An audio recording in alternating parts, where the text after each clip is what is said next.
کیا بتاؤں میں تم کو میرا یار کیسا ہے، کیا بتاؤں میں تم کو میرا یار کیسا ہے، چاند سا نہیں ہے وہ چاند اس کے جیسا ہے۔ بہت اچھا، بہت شکریہ۔ کیا بتاؤں میں تم کو میرا یار کیسا ہے، چاند سا نہیں ہے وہ چاند اس کے جیسا ہے۔ اور ایک دو شعر اور حاضر کرتا ہوں کہ بہت دنوں سے تیری یاد آ رہی تھی مجھے، بہت دنوں سے تیری یاد آ رہی تھی مجھے، میں آج اس کو تیرے پاس لے کے آیا۔ بہت اچھا ہے، واہ واہ واہ، نظر صاحب بہت شکریہ۔ بہت دنوں سے تیری یاد آ رہی تھی مجھے، میں آج اس کو تیرے پاس لے کے آیا ہوں۔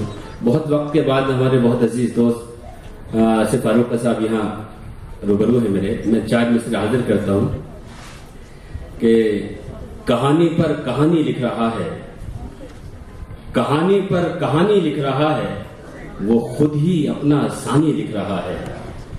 کہانی پر کہانی لکھ رہا ہے، وہ خود ہی اپنا ثانی لکھ رہا ہے، کہیں مٹی پہ مٹی لکھ رہا ہے، کہیں پانی پہ پانی لکھ رہا ہے۔ کیا کہنا ہے نظر صاحب، واہ واہ۔ کہیں مٹی پہ مٹی لکھ رہا ہے، کہیں پانی پہ پانی لکھ رہا ہے۔ اور کچھ شعر حاضر کرتا ہوں حاضرین کہ ایک چھوٹی سی نظم حاضر کرتا ہوں نوجوان ہونے کے ناطے۔ عرض کیا ہے کہ اس کی آنکھوں میں نیند رکھنے کو، اس کی آنکھوں میں نیند رکھنے کو روز دنیا میں رات آتی ہے۔ واہ، اس کی آنکھوں میں نیند رکھنے کو روز دنیا میں رات آتی ہے، بند پلکوں کو کھولنے کے لیے روز بنٹھن کے دن نکلتا ہے۔ اس کی آنکھوں میں نیند رکھنے کو روز دنیا میں رات آتی ہے، بند پلکوں کو کھولنے کے لیے روز بنٹھن کے دن نکلتا ہے۔ اس کے ہونٹوں کی سرخ رنگت بھی روز دھل کر شفق سے آتی ہے۔ واہ واہ واہ، اس کے ہونٹوں کی سرخ رنگت بھی روز دھل کر شفق سے آتی ہے، اور لالی گداز گالوں کی روز اڑ کر افق سے آتی ہے۔ پاؤں ڈالے وہ جھیل میں اپنے، مچھلیاں جل میں جلنے لگتی ہیں، دیکھ کر اس کے جسم کی رنگت تتلیاں پر جھٹکنے لگتی ہے۔ وہ چلے جب تو ایسا لگتا ہے جسم کو نور مل گیا جیسے، بیٹھ جائے تو ایسا لگتا ہے ٹوٹ کر یکجا ہو گئے تارے، لیٹ جائے تو ایسا لگتا ہے سنگ مرمر پگھل کے بہتا ہے۔ بہت اچھا، واہ واہ۔ بہت شکریہ راجیش۔ 2-4 شعر اور حاضر کرتا ہوں، اس کے بعد بالکل وقت کا مجھے احساس ہے۔ عرض کیا ہے کہ خدا حافظ کہے اس کو زمانہ ہو گیا لیکن، خدا حافظ کہے اس کو زمانہ ہو گیا لیکن، میرے کانوں سے اب تک ریل کی چھپ چھپ نہیں جاتی۔ خدا حافظ کہے اس کو زمانہ ہو گیا لیکن، میرے کانوں سے اب تک ریل کی چھپ چھپ نہیں جاتی۔ ایک مطلب 2 شعر ترنم سے، اس کے بعد ارشاد ارشاد۔ کہ تم میری وفاؤں کا صلہ کیوں نہیں دیتے، تم میری وفاؤں کا، تم میری وفاؤں کا صلہ کیوں نہیں دیتے، مجرم ہوں تمہارا تو سزا کیوں نہیں دیتے، مجرم ہوں تمہارا۔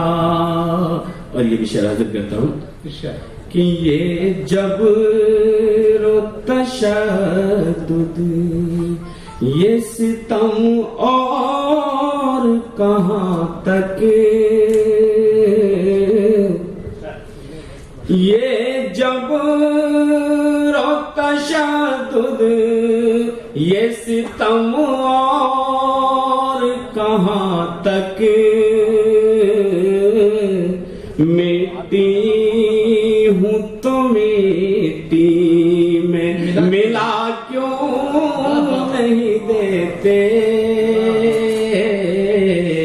مٹی ہوں تو مٹی میں۔ اور آخری شعر حاضر کرتا ہوں اس وقت کا کہ نفرت ہی سے لگتی ہے اگر آگ چمن میں، نفرت ہی سے نفرت ہی سے لگتی ہے اگر آگ چمن میں، نفرت کے چراغوں کو بجھا کیوں نہیں دیتے، نفرت کے چراغوں کو۔ بہت شکریہ کہ آپ کی باتیں بہت اچھی لگی، آپ کا لہجہ بڑا سچا لگا، آپ کے اندر بھی ایک فنکار ہے، آپ سے مل کر بہت اچھا لگا۔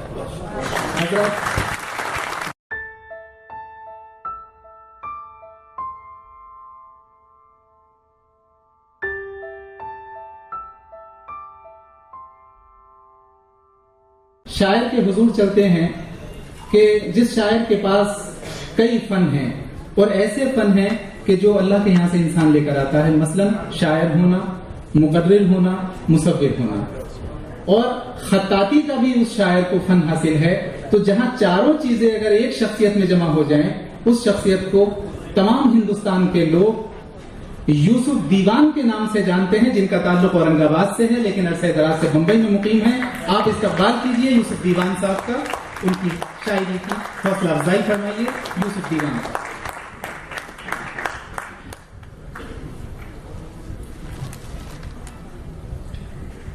معزز اکابرین ملت، آج کی یہ خوبصورت شام قیصر خالد صاحب نے جو سجائی ہے، ان ناگفتہ حالات میں جو اردو کے چراغ جلانے کی صحیح کی ہے، میں ان کو مبارکباد پیش کرنا چاہتا ہوں۔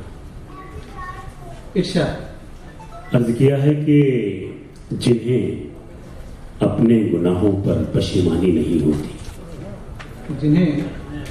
جنہیں اپنے گناہوں پر پشیمانی نہیں ہوتی، خدا کی ایسے